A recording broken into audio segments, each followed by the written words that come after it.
중국만이 천재를 지낼 수 있고 조선은 천재를 지내지 못한다. 이것은 이제 유교 사상이 발전하면서 이런 생각들이 이제 고착화되죠. 그리고 유교가 조선의 국교가 되면서 우리 고유의 천자 또 천자국 의식이 점점 이렇게 사라지게 되었습니다.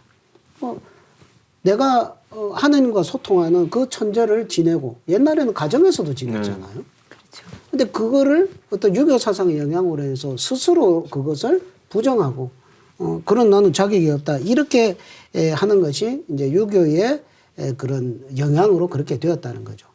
그러니까 얘기해 보면은 그런 말이 나옵니다. 그 예법을 정배를 하면서 천자는 천지의 제사 지내고 사방을 제사하고 제후는 자기 방향에 해당되는 거기만 제사를 지내고 산천의 제사 지내고 또 대부들은 오사를 제사하고 그다음 선비들은 자기 조상을 제사한다. 이렇게 나눠놔요. 그리고 자기가 그런 신분에 맞지 않게 제사를 지내면 그건 음사다. 그래서 음사는 복이 없다. 이런 이야기를 합니다. 말이 복이 없다고 하지 사실은 그것은 어떤 봉견적인 위계 질서를 깨는 행위다. 그 이야기죠. 그래서 그렇게 하면 처벌을 한다. 이런 이야기가 사실 포함되어 있는 거죠. 조선의 선비들이 그 중국에 사대하면서 스스로 천재를 지내지 않았다는 거잖아요. 생각만 해도 정말 화가 나는데요. 그러니까 조선 스스로가 이제 제후국이라는 그런 생각에서 그런 생각을 가지니까 천재는 애초부터 이제 금기사항으로 그냥 낙인이 찍혀버리는 거죠. 그래서 그렇게 천재를 지내면 이것은 무슨 모반의 상징 이렇게 되는 거고요. 그래서 어떤 유교적인 천재라는 것은 어떤 정치적인 색깔이 너무 강화가 되어서 왕권 강화라고 하는 황제국의 중심으로 한 질서 이런 정치적인 질서가 너무 강해져서 어떻게 보면 변질이 되었다고 봐야 되는 겁니다. 그래서 사실 천재라는 것은 모든 인류가 삼진상제님의 자식으로서 자녀로서 그런 신성을 회복하고 신과 하나가 되는 이런 본래의 어떤 천재의 의미는 사라지고 내 중심으로 그죠? 위계를 정해가지고 이 이상 올라오면은 가만 안 둬. 이런 이념적 정치적 성향의 어떤 천재 개념으로 이렇게 되어온 것이 요 몇백 년 사이에 이 동북아 역사 질서의 한 부분이었던 거죠. 천재는 본래 온 국민이 그 상제님을 모시고 한마음이 되는 그런 축제 행사 아닙니까? 근데 유교가 이를 완전히 뒤집어서 어떤 그런 상하 질서를 이렇게 고착시키는 형식적인 행사로 만들어 버린 거네요. 그래서 이게 통탄할 일이죠. 사실 그렇기 때문에 그러므로 잃어버린 그 천자국의 위상을 회복하는 것, 잊혀진 상제 문화의 모습을 재발견하는 것, 그리고 사라진 신교를 다시 드러내는 이 일이 우리가 지금 나누면서 드러낸 이 일이 여러모로 굉장히 중요한 의미를 갖습니다. 그것은 이제 천자국의 위상을 회복하는 거면서 미래의 아주 새로운 비전을 이제 체득하는 건데, 그러니까 세조 때까지 유지했던 게 유교의 영향으로 완전히 이제 맥이 끊긴 연후에 그건 거의 그러니까 심장이 안 뛰어버리는 거예요. 맥이 떨어졌다는 거니까. 그래서 수백 년간 조선에서 살았던 그 천재 문화가 그 구한말 우리 가장 위기였던 시기에 1897년에 독자적인 영어로 광무를 선언하고 천자의 보위에 오르셨던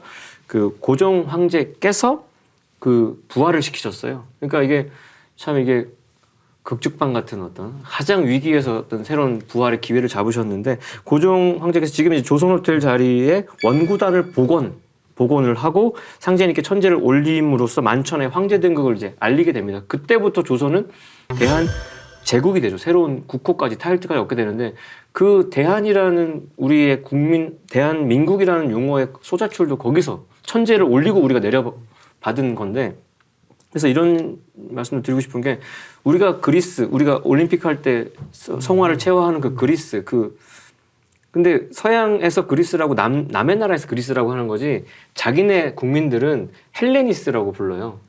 프로메테우스의 손자인 헬렌의 후예라는 자부심으로 얘기하고 지금도 공식 호칭이 그 헬레닉 리퍼블릭이에요.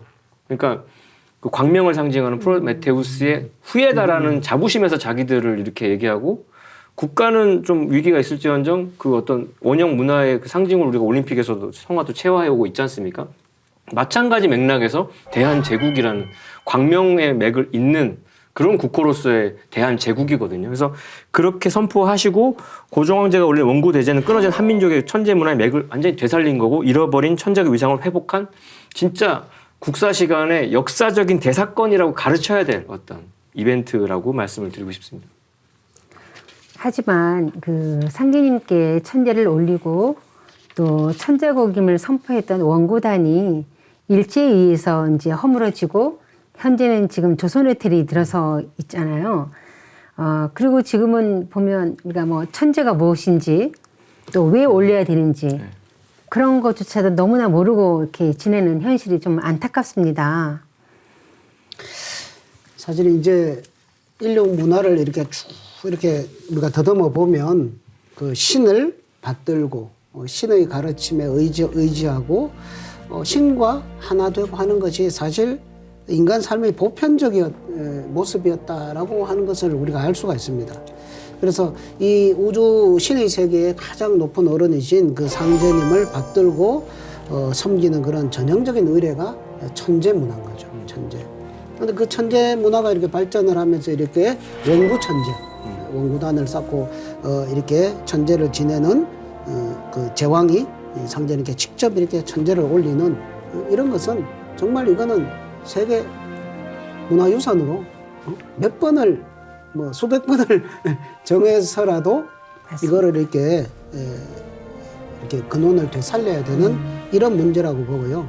근데 지금은 뭐 근데 그 문화가 다 지금 사라져 버렸죠. 뭐 잊혀져 버렸습니다. 그래서 그런데 그 하나의 어떤 희망이 지금 그 이 천재를 인식하고 천재 문화의 중요성을 제대로 알고서 그거를 실제로 하는 데가 있다 이거죠. 행하는 데가. 그게 바로 여기 증산도죠. 증산도에서 매년 대천재를 모시잖아요. 천재보험 대천재 이렇게 해서 그 천재 문화를 뭐 환단곡이 보면은 그 오교지원이다. 모든 가르침의 근본이 이 천재를 모시는 것이다. 이런 이야기 나오거든요. 도전에도 이 동방조선은 신교의 종주국이다. 그리고 상제님과 천지신명을 함께 받들어 온 인류 제사 문화의 본 고향이다. 이렇게 말씀을 하고 있습니다. 그래서 바로 이 땅에 바로 증산도 여기에서 이 인류 제사 문화의 그 사라진 그 천재를 다시 부활시키는 그 작업을 하고 있다는 것은 너무너무 중요한 거고 인류 문명의 어떤 새로운 숨구멍이 여기서부터 시작이 되리라는 것을 우리 짐작을 할 수가 있습니다. 그리고 이제 천재가 옛날 뭐 어떤 국가적인 어떤 이런 행사로만 한 것이 아니라 그 생활 문화라 그랬잖아요. 그죠? 집집마다 그죠? 천진단을 만들고 그게 정말 우러나서 인간이 참으로 이렇게 해야 되는 그런 것들을 알고 깨닫고 하는 이런 문화였는데 그게 이제 생활 속으로 드러난 것이 증산도의 치성 문화거든요. 치성. 그래서 천지 부모이신 상제님, 태모님을 이렇게 모시고 그 가정의 하늘신단, 천신단을 이렇게 모셔서 정성을 드리고 그렇게 하면서 한 것이 이게 6,000년 그 제천신앙에 그것을 그대로 이어서 그걸 부활시켜서 인간 본래의 마음의 고향, 인간 삶의 그 본적지로 나아가는 이런 그 지성 문화가 이 증산도에서 소리 없는 그런 새로운 문화혁명으로서 지금 진행이 되고 있다. 그것은 우리에게 한 빗줄기, 시원한 빗줄기 같은 소식이라고 봅니다.